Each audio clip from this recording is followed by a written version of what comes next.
오늘 함께 걷는 교회 세 번째 생일이고 또 설립해 주신 지 첫 예배를 드리게 하신 하나님께 감사하는 세 번째 주기이기도 합니다. 또 오늘은 우리가 추수감사절로 지킵니다. 맨 처음을 기억하고 되돌아보자면은 개척지를 놓고 기도하는 가운데 세 곳을 놓고 기도했는데 그 가운데 한 곳이 바로 이 은계, 시흥의 은계 지역이었습니다. 이름은 들어봤지만은 특별하게 인연도 없고 아는 사람도 없었던 이 지역에 교회를 세우게 하신 분도 하나님이셨고, 그리고 입주할 수 있는 가능한 상가의 이 예배당이 두 곳밖에 없었습니다. 당시엔 또. 그럼에도 불구하고 한 곳을 허락해 주신 하나님께 또한 감사합니다. 또 코로나로 한 1년 반, 2년의 시간을 저희들이 잘 모일 수 없고 조심해야만 했던 시간들도 있었습니다. 그럼에도 저는 감사했습니다. 제일 제가 그 리모델링을 하고 교회를 선정하면서 제일 기억에 남았던 것은 한 10일 정도 여기가 이제 리모델링도 하고 공사도 했었는데, 그날 밤마다 교회 와서 이 앞에 보이는 이 노란 불 켜면서 보았던 우리 교회의 아름다운 모습들, 그리고 밖에 보였던 수많은 아파트의 불빛들을 보면서 기도했던 기억들이 있었는데, 그 시간이 가장 좋았던 시간이었던 것 같습니다. 기대감도 있었습니다. 또 하나님께 소망도 품고요. 그 소망이 멈추거나 현실에 의해서 낙담하진 않았습니다. 그러나 우리는 또 다른 하나님의 소망이 있게 우리는 붙잡고 나아갈 뿐이라는 거죠. 오늘도 내일도 저와 여러분들은 늘 소망이라는 것을 품고 살아갑니다. 누군가 절망을 품고 살아가는 사람이 있겠습니까?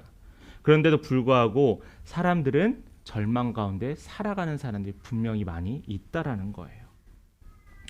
여러분들은 예배당이나 가정이나 직장이나 삶의 터전에서 얼마나 많이 감사하며 살아가고 있습니까? 사람들은 감사할 이유들을 찾습니다. 무엇 때문에 감사하고 어떤 상황 때문에 감사한지 감사할 이유를 찾아요. 우리가 교회에서도 감사 제목을 나누거나 감사의 제목을 고백할 때도 내가 무엇에 감사할지라고 찾아보기도 합니다. 여러분, 그런데 이 감사가 사람에 따라 다를 수 있더라고요. 어떤 사람이 아버지의 친구로부터, 어떤 아이가 아버지의 친구로부터 용돈을 받았습니다.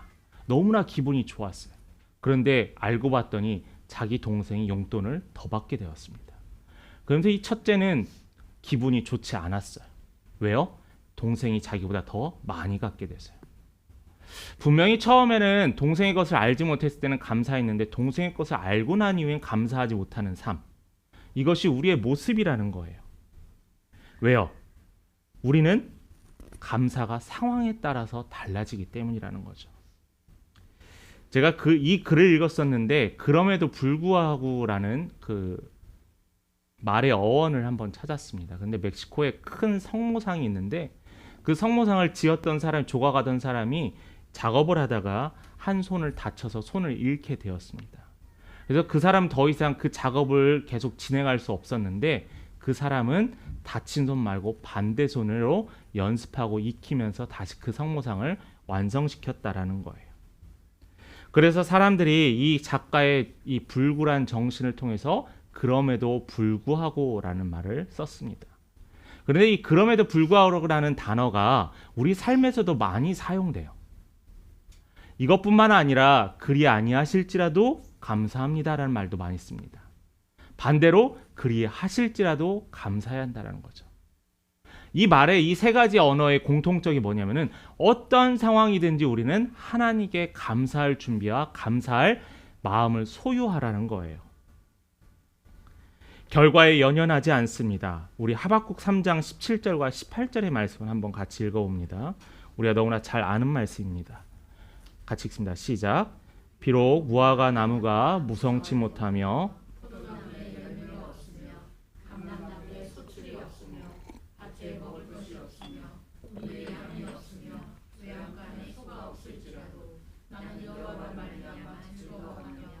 나의 구원의 하나님을 인하여 기뻐하리로다. 아멘. 맞죠? 포도나무에 열매가 없으면 우리는 망했다라고 하잖아요. 외양간에 송아지가 없으면 왜 지었냐라고 하잖아요. 밭에 식물이 없고 우리의 양이 없으면 우리는 슬퍼하잖아요. 그런데 여러분, 구원으로 말미암아 기뻐하다라는 거예요. 구원으로 말미암아 감사하다라는 겁니다. 그렇습니다. 비록 내 바램, 내 마음대로 되진 않지만은 하나님께 감사하며 사는 사람들이 있다라는 거예요. 그리하실지라도 그럼에도 불구하고 감사하는 우리 성도님 되시길 바랍니다. 오늘 우리가 말씀을 감사절에 무엇을 해야 될까? 저는 이 요나의 이야기를 통해서 우리 감사할 것, 또 우리 교회의 소망을 다시 한번 확인해 보았으면 좋겠습니다. 요나를 향한 하나님의 고백이 뭐였냐면은 그럼에도 불구하고였다라는 거예요. 하나님이 명하신 그곳을 가지 않고 다른 곳으로 떠났던 이 요나의 불성실함, 뿐만 아니라 큰 풍랑이 일어나서 깨어있기를 바랬던 하나님의 계획에 요나는 배 밑바닥에 가서 잠을 청했던 이 불성실함, 결국 나 때문에 그랬다면서 나를 그냥 바다에 던져달라고 포기한 듯한 이 요나의 마음, 그럼에도 불구하고 하나님께서는 요나를 위해서 무엇을 마련했죠? 바로 고래를 마련했다. 큰 물고기를 마련했다라는 거예요. 당시 이것은 요나만을 위한 이야기가 아닙니다. 이스라엘 백성을 향한 하나님의 이야기고요. 오늘을 살고 있는 우리들을 향한 하나님의 이야기가 바로 이 요나의 이야기라는 거예요. 오늘 본문 이야기 전에 앞전에 보면은 요나는 분명히 하나님을 외면했습니다. 하나님을 피해서 도망갔어요. 하나님의 낯을 피해서 도망갔다라고 성경에 기록되어 있습니다. 그때 어떤 일이 일어났죠? 혼돈의 물, 어두움의 물고기의 뱃속, 아무도 살지 않는 그곳에 그는 들어갈 수밖에 없었다라는 거예요. 그럼에도 불구하고 물고기를 통하여 그를 그곳에서 하나님과 일대일적으로 만나게 하셨던 하나님. 바로 이것이 이 모든 관계의 복원이 하나님의 의지에 달려있다라는 거예요. 요나가 하나님께 기도해서 요나를 살려주신 게 아니라 하나님께서 요나를 불쌍히 여겨서 그를 다시 한번 기회를 주셨기 때문에 요나가 회개할 수 있게 되었다라는 거예요.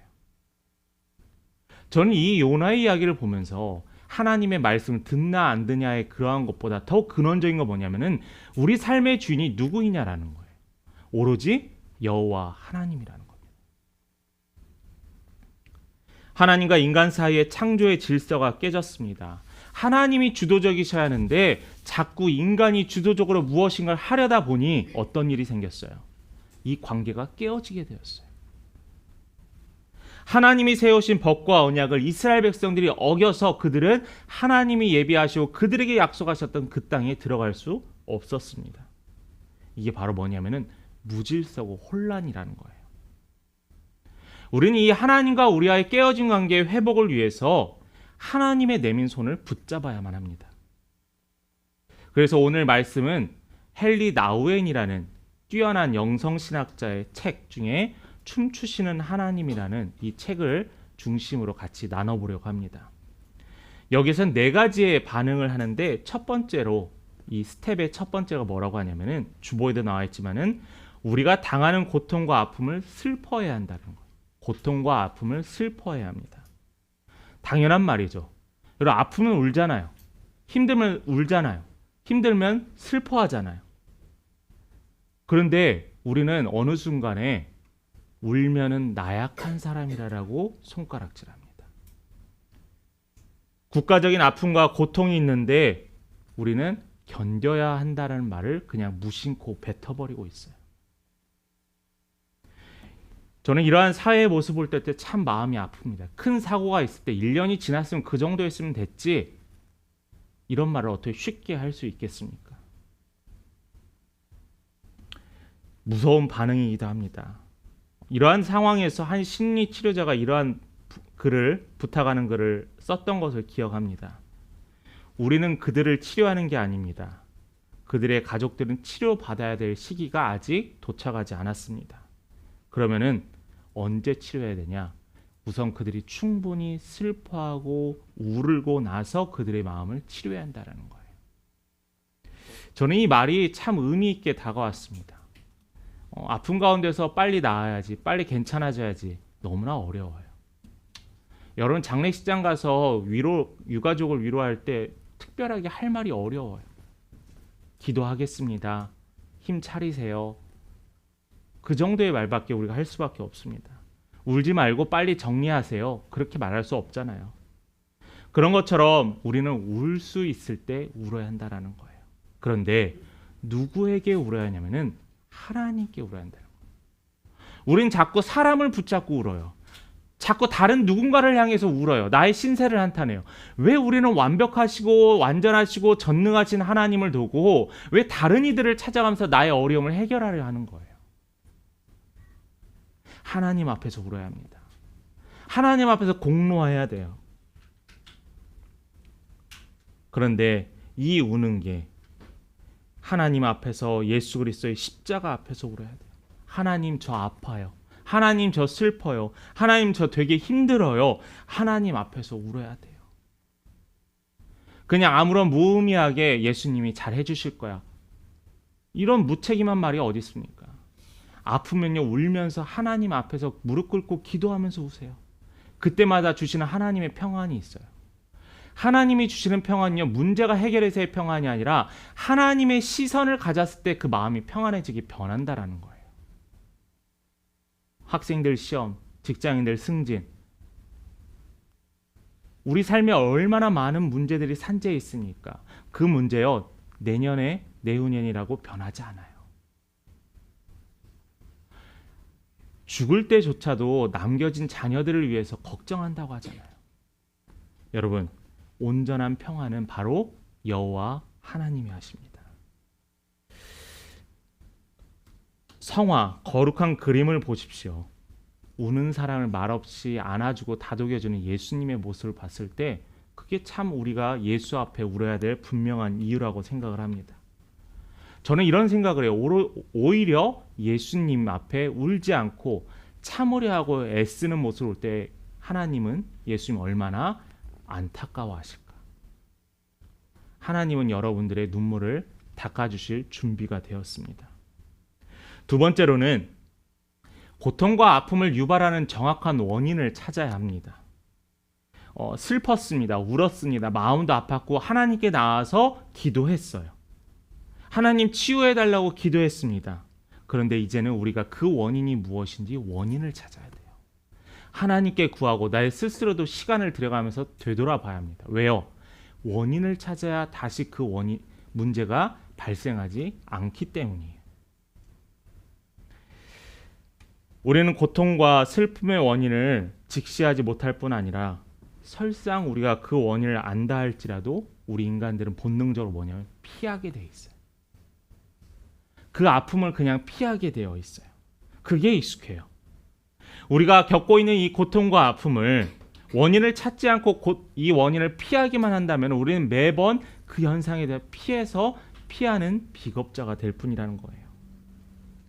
요나서 전체를 보면은 이방인과 유대인 중에 특별히 요나라는 사람과의 대립점이 있습니다. 이방인 선원들은 하나님을 알지 못했어요. 그러나 요나는 하나님을 알았습니다. 하나님이 누구신지 알았어요. 그런데 오히려 이 절망의 상황 가운데 힘든 상황 가운데서 이 선원들은 이 모든 원인을 뭘로 찾게 되죠? 바로 이 요나의 하나님으로부터 찾게 됩니다. 그들이 하나님을 알아서 그런 믿음의 고백을 했을까요? 아니에요. 반면에 요나는 이 모든 것을 일으키신 분이 하나님인 것을 그는 압니다. 그럼에도 불구하고 그는 하나님을 외면하는 거예요.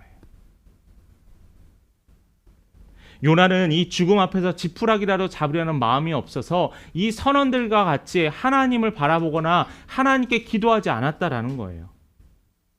그는 오히려 하나님의 명령이 불편하여서 피했을 뿐입니다. 여러분, 하나님의 하신 일에 두려워하지 않고 항의하는 모습을 보인 이 요나는 결국은 하나님을 인정하지 않았던 거예요. 우리가 삶에서 이러한 일들을 겪습니다. 어떤 일이냐면은 하나님을 인정하고 하나님을 믿고 기도하는 방향이 정해져 있다라는 거예요. 왜냐하면은 그런 하나님만 알고 있어요. 이 부분의 하나님만 알고 있으니까 다른 부분의 하나님에 대해서는 기도하지 않았다라는 거예요. 요나는 벌 주시는 하나님을 알았지만 니느웨로 가라 명하셨던 그 하나님은 외면했다라는 거예요. 감사하라 명하시고 이 교회를 위해서 하나님의 성전을 위해서 예배하고 기도하라는 그 하나님의 명령에 내가 선택적으로 선택하고 거기에 대해서 만족감을 누렸다라는 겁니다. 요나서 1장 14절과 15절을 한번 볼까요? 제가 읽겠습니다. 무리가 여호와께 부르짖어 이르되 여호와여 구하고 구하오니 이 사람의 생명 때문에 우리를 멸망시키지 마옵소서. 무죄한 피를 우리에게 돌리지 마옵소서. 주 여호와께서는 주의 뜻대로 행하심이이다 하고 요나를 들어 바다에 던짐에 바다가 뛰노는 것이 곧 그친지라. 요나는 물에 빠졌어요. 그 전까지는 이 풍랑에서 요나를 보호했던 건 이 배였습니다. 마치 노아의 방주와 같이 수많은 비와 수많은 사람들의 죽음으로부터 보호했던 이 노아의 방주에서 노아의 가족들이 있었는데 이 방주를 나오면 어떻게 되죠? 죽음밖에 나올 수밖에 없다라는 거예요. 요나도 마찬가지였습니다. 이 모든 것은 불순종으로 결국 요나는 죽게 되었다라는 거예요. 저는 이것이 믿는 우리들의 교만이지 않을까라고 생각을 합니다. 일본의 기독교 인구가 상당히 적습니다. 여러분 잘 아시겠지만 선교가 참 되지 않는 나라 중에 하나입니다. 그리고 그 나라에 각 가정마다 신당을 놓고 섬기고 있습니다. 제가 갔던 오키나와도 예전에 우리나라에 그 해태라는 문양이 각 곳곳마다 다 있습니다. 귀신일 수도 있고 우상일 수도 있습니다. 그런데 한국 기독교인들과 일본 기독교인 정말 0.1% 정도밖에 돼 15만 명 정도 된다고 하더라고요. 근데 그들과의 다른 점이 있습니다. 뭐냐면 한국 기독교인들은 말이 되게 많고 시끌시끌하고 열정적이대요. 반면에 일본 기독교인은 잠잠하고 조용하대요. 그런데 믿음의 비교와 삶의 모습을 보면은 일본 기독교인들이 더 오히려 낫다라는 평가를 내립니다. 그들은 열정적이거나 그들은 시끄럽게 하거나 그들은 크게 소리를 놓치면 기도하지 않습니다. 그러나 그들은 매일매일 하나님 말씀대로 살려고 자신의 자리에서 노력한다라는 거예요. 여러분, 이스라엘 백성들의 교만이 뭐였어요? 구원하실 하나님의 약속을 왜 요나가 자신이 스스로 평가하고 판단하는 거예요? 왜 하나님께서 우리에게 명령하시고 말씀하셨는데 왜 우리가 나는 이건 할 수 있어요, 난 이건 못해요 라고 왜 평가하냐라는 거예요. 구원의 대상이고 복음의 대상이었던 한 잃은 영혼을 향해서 그를 향해서 주의 말씀을 전하고 주를 선포하라는 그 명령에 하나님 저 사람은 못됐어요, 저 사람은 안 될 거예요 라고 하면서 우리는 왜 스스로 선을 긋느냐라는 거예요. 신앙생활 어느 정도 한 사람들은 요나가의 행동이 나쁘다는 건 다 압니다. 근데 요나의 행동이 나의 행동이 요나의 행동과 똑같아지는 모습이 우리 안에도 산재해 있다라는 거예요. 여러분, 그래서 우리 모든 고난과 이 모든 고난이 어디로부터 출발하는지 여러분 꼭 확인하세요. 저는 말할 수 있는 게 하나님과 여러분들의 관계가 단절되었기 때문이라고 저는 확신합니다. 세 번째 스텝은 뭐냐면은 바로 상실과 아픔, 상처 속에서 그것을 통과하는 거예요. 경험하는 거예요. 이 통과라는 것은 피하는 게 아닙니다. 통과라는 것은 그것을 담대히 감당하라는 거예요. 빌리그레암 목사가 이런 이야기를 했습니다. 그러면 잘 들어보세요. 하나님은 우리의 미래에 관심을 기울이시며 하나님의 계획대로 우리 삶을 인도하신다. 그렇게 우리는 하나님은 전적으로 신뢰해야 한다는 거예요. 하나님이 나의 미래, 하나님이 여러분들의 미래에 관심이 있으시대요. 그래서 우리는 그 관심에 신뢰로 감당해야 한다는 거예요. 소망을 주셨기 때문에 우리는 그 소망을 품고 그냥 감당해야 되는 거예요. 제가 학생 때 갑자기 1년에 한 3년 정도 10cm씩 컸던 적이 있었습니다. 무릎이 앉았다 일어날 때마다 막 뚝뚝 소리도 나고요. 병원에도 갔더니 이게 성장 때문에 그렇다는 거예요. 영양을 잘 흡수하라고 합니다. 뚝뚝할 때마다 신경도 쓰이고 무릎도 아프기도 했습니다. 그런데 이 아픔 때문에 키는 더 이상 안 크고 싶어 할 수 있을까요? 저는 아니라고 생각해요. 아파도 잠깐 견디면은 키가 커질 수 있고요. 신앙생활도요. 내가 평상시에 했던 일상의 습관에서 신앙생활하면 나의 시간을 조금 더 할애해야 되거든요. 예배 시간도 드려야 되고 평상시에 맨날 썼던 이 돈을 하나님께 예물을 드리려면 좀 아끼기도 해야 합니다. 이러한 불편함과 이러한 것들을 감당하고 견디면은요. 하나님이 약속해 주신대요. 가장 큰 게 구원을 약속해 주신다는 거예요. 하나님의 나라를 약속해 주신다는 거예요. 뿐만 아니라 이 땅에서 하나님의 천국을 맛보게 해주신다라는 거예요.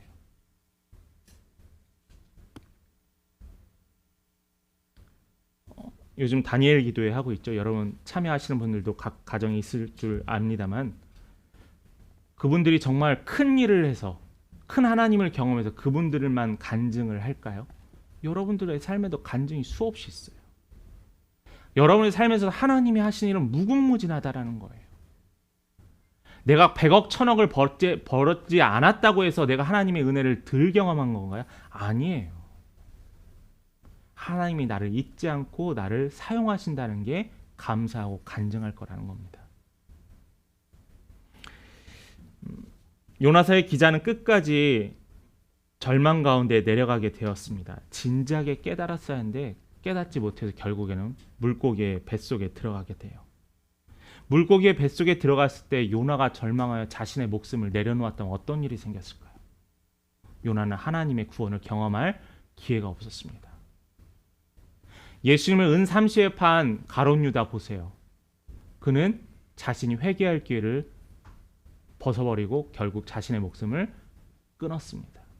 얼마나 안타까운 일들이에요. 고난 물론 고통스럽고 괴롭죠. 우리는 눈물을 흘릴 수 있습니다. 원망까지도 할 수 있어요. 그런데 여러분, 누군가를 원망하는 게 아니라 나와 하나님과의 깨어졌던 관계를 다시 회복하시길 바래요. 하나님 저 힘들어요. 목사님 저 어려워요. 왜요? 가장 먼저 한탄하고 신음해야 될 것은 바로 하나님이에요. 하나님. 누구 때문에 시간, 가족, 하다못해 지나가는 강아지까지를 보면서 나의 상황을 탓합니다. 그러나 우리는 결국 나 자신을 탓하지 않아요. 왜냐하면 나를 탓하면은 괴롭고 슬프기 때문이겠죠. 결국은 이기적인 신앙생활을 합니다. 이기적인 삶의 태도를 가져요. 객관화되지 않아요. 여러분, 이러한 삶이 계속된다면은 모든 고난의 원인이 나로부터 출발되었으면 여러분 고백하지 못할 수밖에 없다라는 겁니다. 여러분, 이 고난을 통과해 보세요. 이 고난의 시간을 통과할 때 우리에게는 하나님의 영원하신 천국이 우리를 향하여 예비되었다는 사실입니다.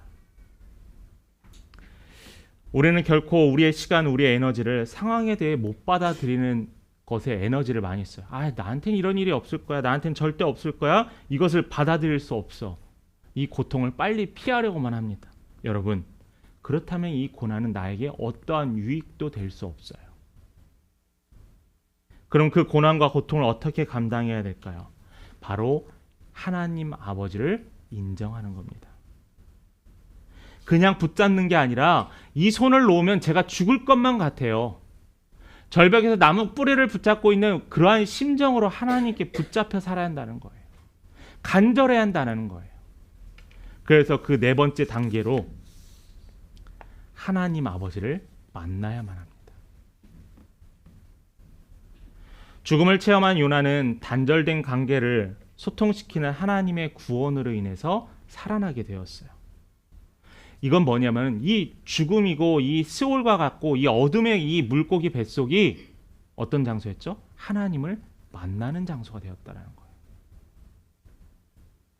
요나가 자신의 판단과 생각 속에서 늘 만나던 하나님이 아니라 위기의 장소, 어둠의 공간에서 하나님을 만나고 확인하는 자리였습니다.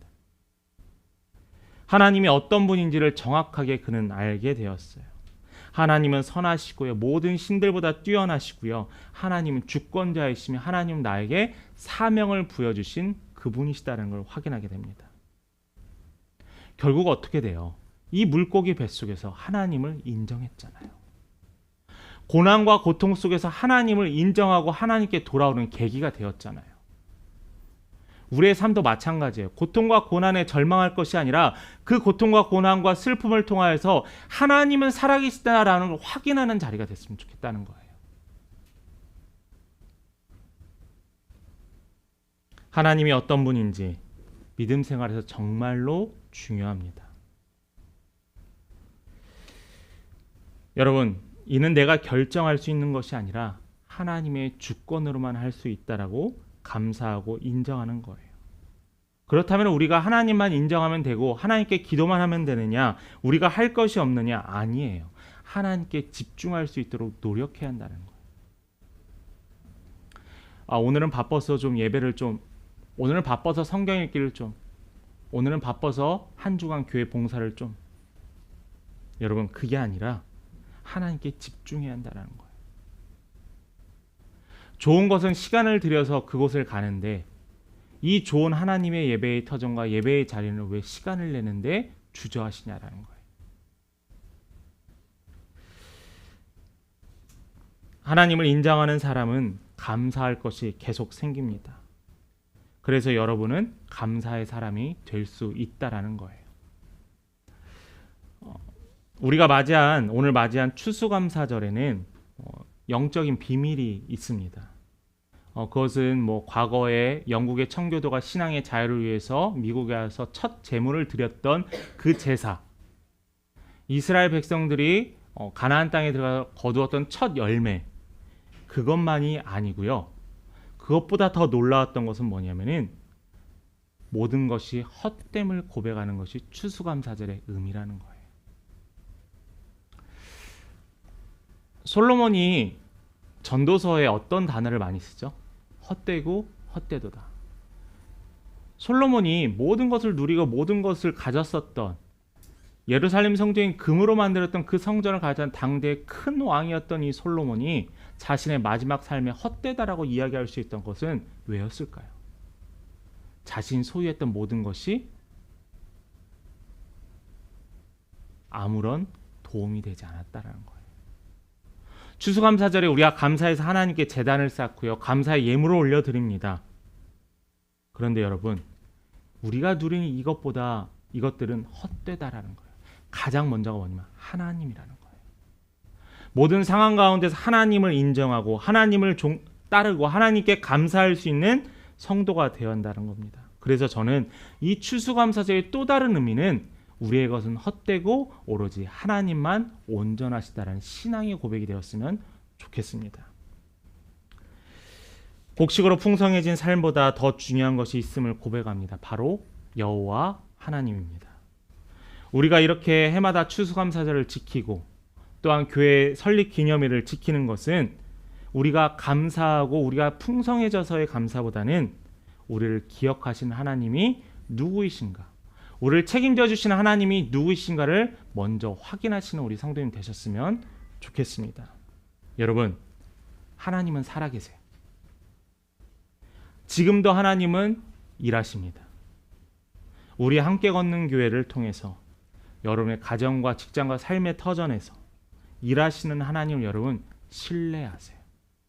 그리고 우리 주님께 집중하셔서 하나님의 임재 가운데 여러분 입술에 찬양이 넘치기를 간절히 축원합니다.